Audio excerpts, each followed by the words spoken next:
ಶ್ರೀ ಗುರು ಬಸವಲಿಂಗಾಯ ನಮಃ.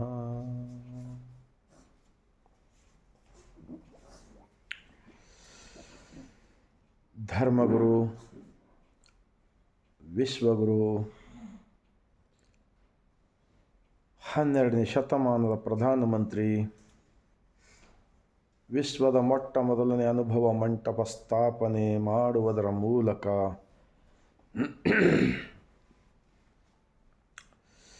ಲಿಂಗ ಆಯತ ಧರ್ಮಸ್ಥಾಪಕರು ಆಗಿರ್ತಕ್ಕಂತಹ ಮಹಾತ್ಮ ಬಸವಣ್ಣನವರನ್ನು, ವಿಶ್ವಜ್ಯೋತಿ ಅಕ್ಕ ಮಹಾದೇವಿರವರನ್ನು, ಸಕಲ ಶಿವ ಶರಣರನ್ನು ಎನ್ನ ಹೃದಯ ಮಂದಿರದಲ್ಲಿ ನೆನೆಯುತ್ತಾ, ಭಾರತೀಯರೆಲ್ಲರಿಗೂ ಈ ಮುಂಜಾನೆಯ ಶರಣು. ಒಂದು ಮಹಾತ್ಮ ಬಸವಣ್ಣನವರ ವಚನ. ಈ ಗ್ರಂಥದಲ್ಲಿ 2500 ವಚನಗಳು ಇರುತ್ತವೆ.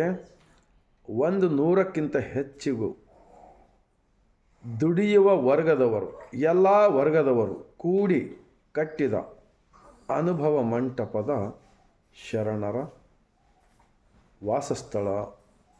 ಅವರು ಅನುಭವಿಸಿ ಆಚರಣೆಯಲ್ಲಿ ತಂದ ವಚನಗಳು ಈ ಗ್ರಂಥದಲ್ಲಿ ಇರುತ್ತವೆ.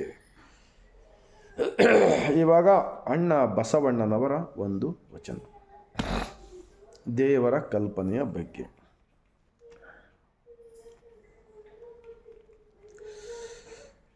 ಕೃತಯುಗದಲ್ಲಿ ಕೇದಾರವೆಂಬ ಮೂಲಸ್ಥಾನ, ತ್ರೇತಾಯುಗದಲ್ಲಿ ವಾರಣಾಸಿ ಎಂಬ ಮೂಲಸ್ಥಾನ, ದ್ವಾಪರ ಯುಗದಲ್ಲಿ ವಿರೂಪಾಕ್ಷನೆಂಬ ಮೂಲಸ್ಥಾನ, ಈ ಕಲಿಯುಗದಲ್ಲಿ ಪರ್ವತಗಳೆಂಬ ಮೂಲಸ್ಥಾನ. ಈ ನಾನಾ ಸ್ಥಾನಗಳಿಗೆ ಮುಟ್ಟದೆ, ಈ ನಾನಾ ಸ್ಥಾನಗಳಿಗೆ ಮುಟ್ಟದೆ ಜಂಗಮವೇ ಲಿಂಗವೆಂದು ನಂಬಿದೆ ನಾನು ಕೂಡಲ संगम देवा.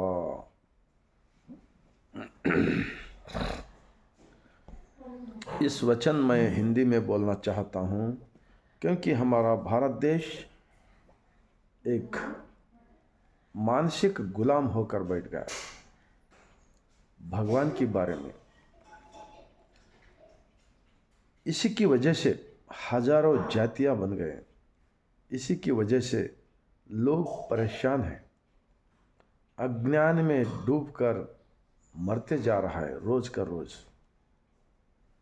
क्योंकि महात्मा बसवण्णा ने प्रकृति का जो है ना, सृष्टिकर्ता का जो ज्ञान दिया है इस पूरे वचनों में है. ये जो कृतयुगದಲ್ಲಿ ಕೇದಾರವೆಂಬ ಮೂಲಸ್ಥಾನ.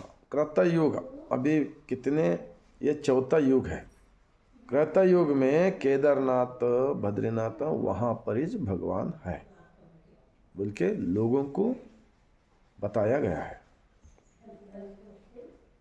त्रेतायुग में दल्ली वाराणसी ಎಂಬ ಮೂಲಸ್ಥಾನ. त्रेतायुग में वाराणसी में से भगवान है. अभी भी वहाँ पर भगवान है बोल के लोग जाते आते रहते हैं. द्वापर युग में विरूपाक्ष, हम्पी विरूपाक्ष, वहाँ पर इस भगवान है बोल के लोगों का दिमाग में डाला. इस कलियुग में पर्वतगಳೆಂಬ ಮೂಲಸ್ಥಾನ. ये कलियुग में जहाँ जहाँ जंगल है, वो जंगल तो जानवरों के लिए एक गांव रहता. जैसा हम इंसानों को, हम सब लोग मिलकर एक जगह रहते हैं ना, वैसे जंगल में सभी जानवरों का वो प्रॉपर्टी होता है. उस प्रॉपर्टी को छूने का इंसान का कोई अधिकार नहीं है.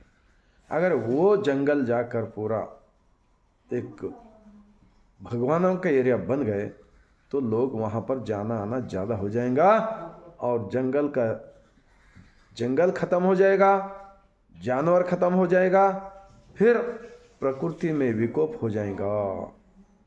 कभी बारिश ज़्यादा आएगा, कभी कम आएगा, सुनामी आएगा, तूफान आएगा। हाँ, वो बहुत कुछ प्रकृति में बदलाव होकर इंसान का जिंदगी का वास्ते खतरा बन जाएगा, क्योंकि हम इंसान लोग अपने स्वार्थ के लिए लोगों को अज्ञान में रखकर खुद मजा करने के लिए ये सब किया जैसा मालूम होता है।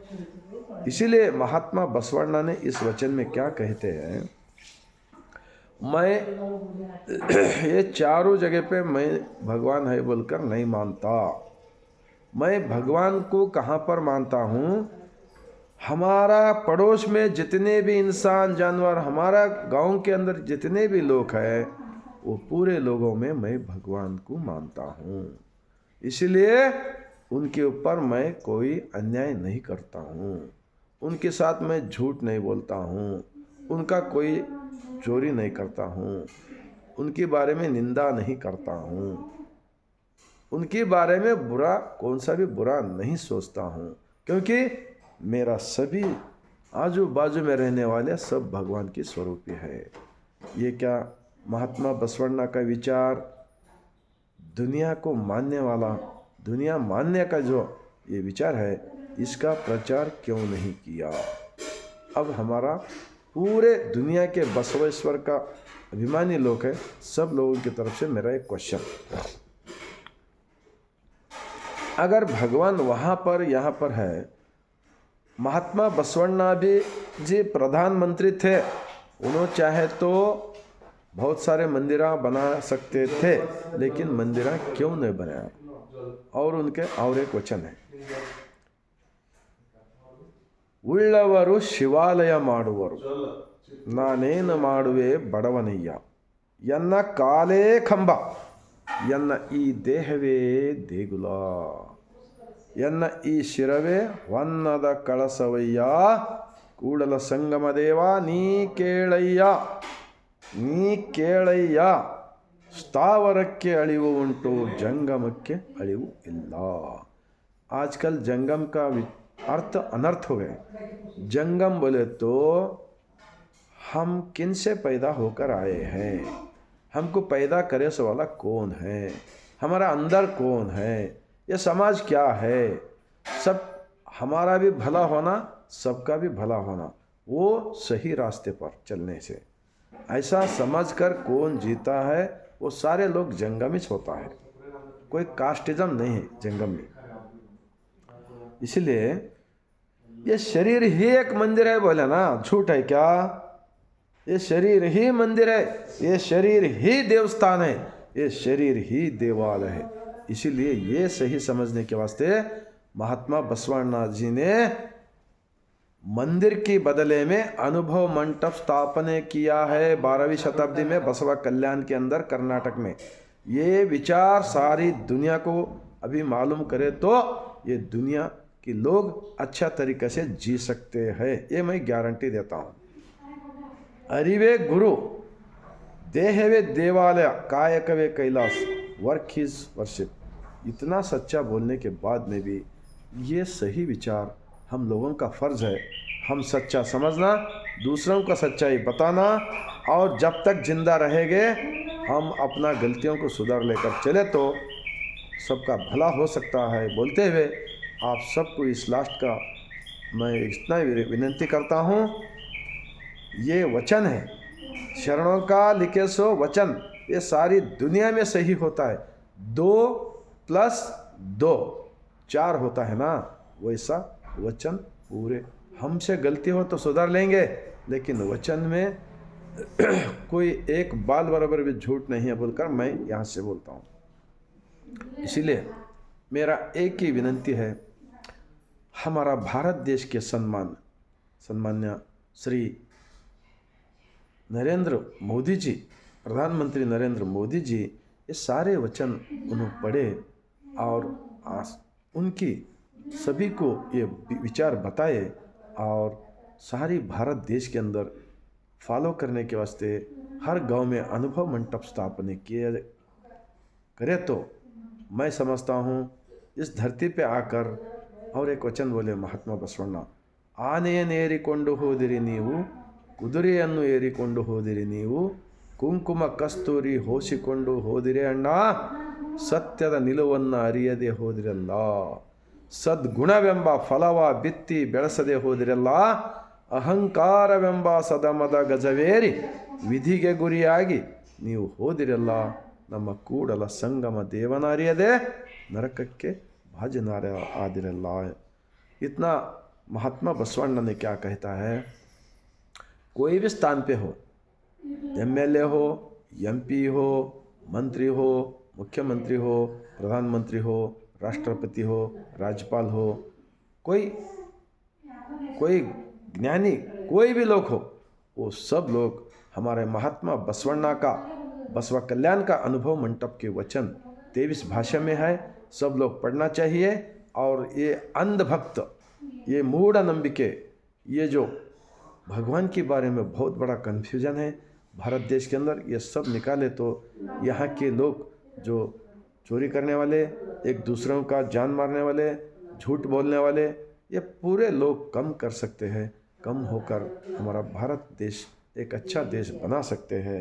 ये एक विनंती करता हूँ हमारे सम्मान्य जी, देश के प्रधानमंत्री जी नरेंद्र मोदी जी को, मैं पूरे दुनिया के बसवा अभिमानियों की तरफ से मैं रिक्वेस्ट करता हूँ, विनंती करता हूँ, ये सारे वचन को उन्होंने पढ़े और समझे, और अगर सही रहे तो ये काम उनके हाथ से भारत देश के अंदर होने दो के मैं बोलते हुए, आप सबको अच्छा लगा, सही लगा तो भारत देश के अंदर 140 करोड़ जनता को उनकी आँखों में ये विचार, कान में, आँखों में ये शरणों का विचार, वचन, इनका इतिहास, ये पंच इंद्रियों से इस शरीर के अंदर लेकर इसका चिंतन करे तो, प्रचार करे तो सबका भला हो सकता है।